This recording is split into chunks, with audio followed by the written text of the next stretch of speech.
Apa sih perbedaan antara AMDAL, UKL-UPL, SPPL, dan izin PPLH? Dan tugas kita sebagai personil K3 atau HSE dari aspek lingkungan itu ngapain aja, Bang? Yuk kita bahas!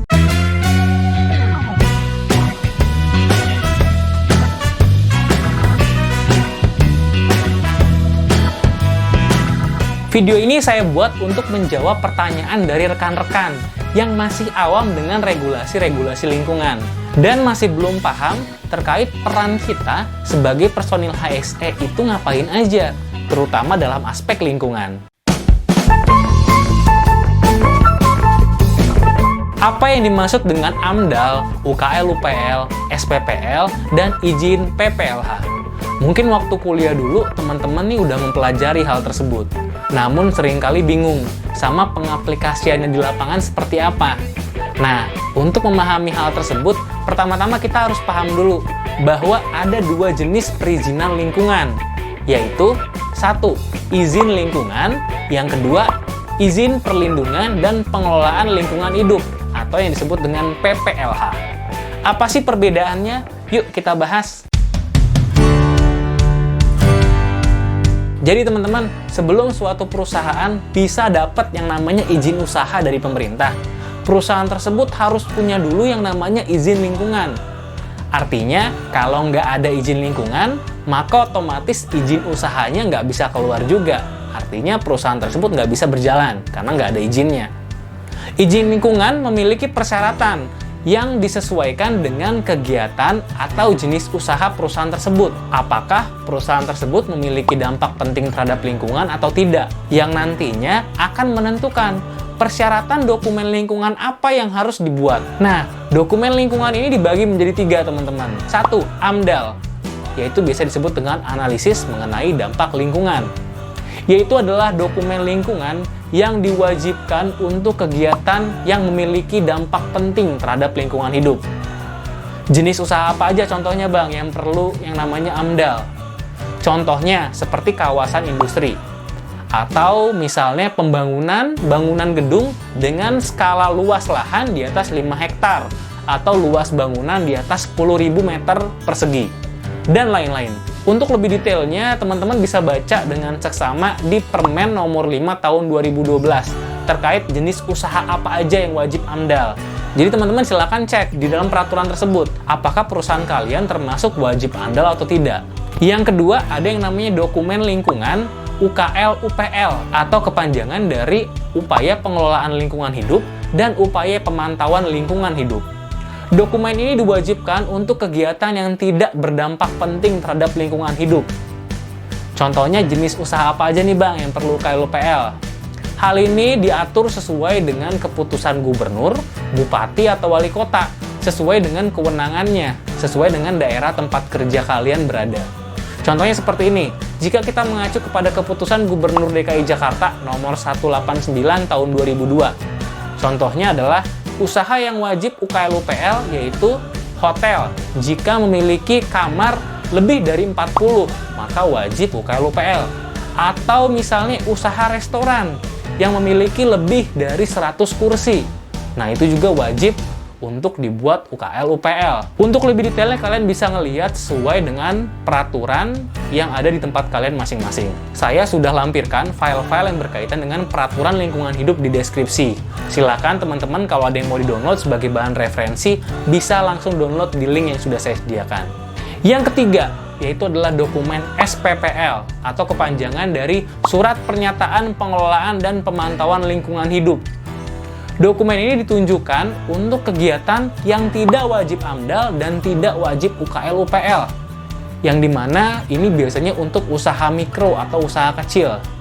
Jadi sesuai dengan namanya teman-teman, bentuknya itu sangat sederhana, yaitu dokumen ini hanya berisi surat pernyataan saja.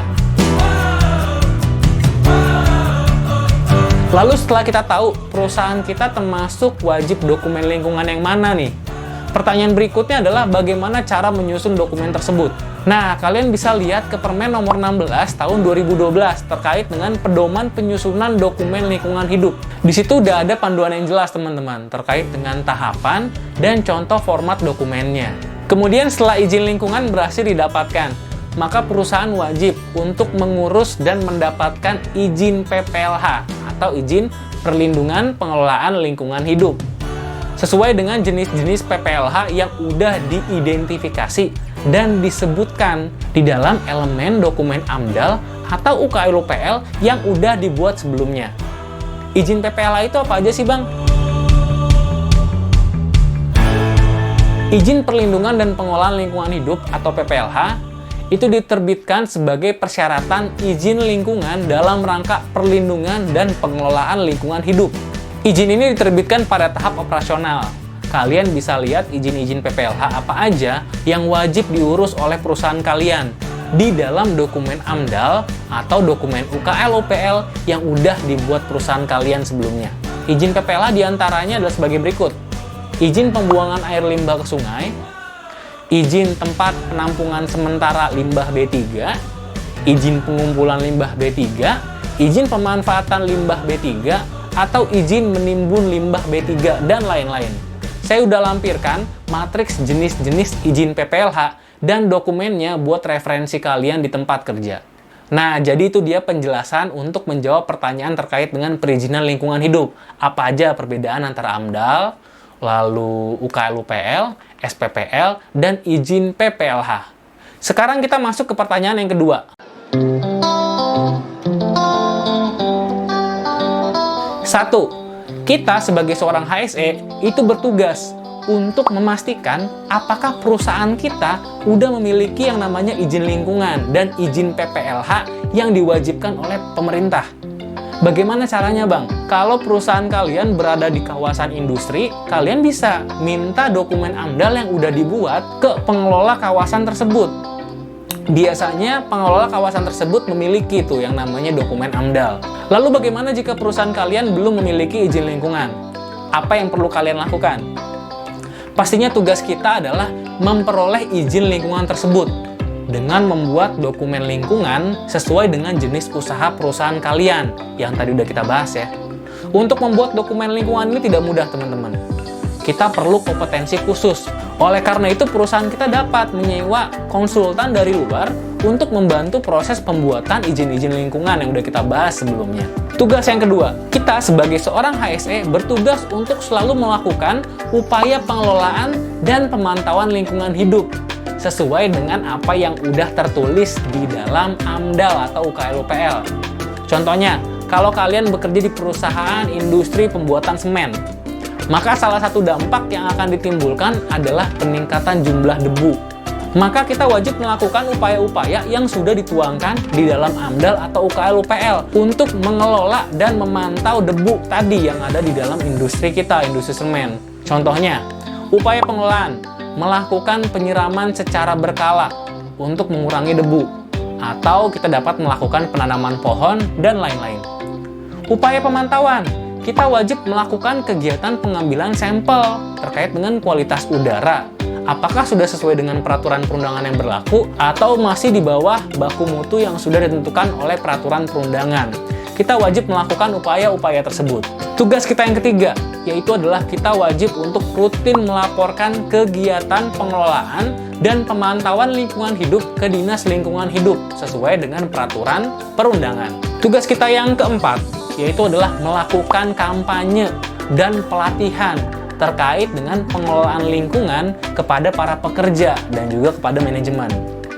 Ingat teman-teman, pengelolaan lingkungan ini nggak bisa dilakukan oleh satu atau dua orang aja, tetapi perlu upaya dari semua pihak. Nah, makanya itu kita perlu untuk memastikan dukungan dari mereka melalui campaigns atau melalui training tentang kesadaran lingkungan. Nah, jadi itu deh teman-teman, tugas kita sebagai personil HSE dalam mengelola aspek lingkungan. Ingat teman-teman, memang yang namanya upaya pengelolaan dan pemantauan lingkungan hidup ini itu perlu mengalokasikan dana yang nggak sedikit. Namun yang perlu kita berikan pemahaman kepada manajemen perusahaan kita adalah dengan pengelolaan lingkungan yang baik akan menciptakan lingkungan kerja yang baik juga. Selain itu, dengan pengelolaan lingkungan yang baik, kita juga dapat melindungi perusahaan kita dari kasus-kasus pelanggaran lingkungan yang bisa saja mengakibatkan ditutupnya izin usaha perusahaan kita. Nah, itu dia teman-teman topik kita pada video kali ini.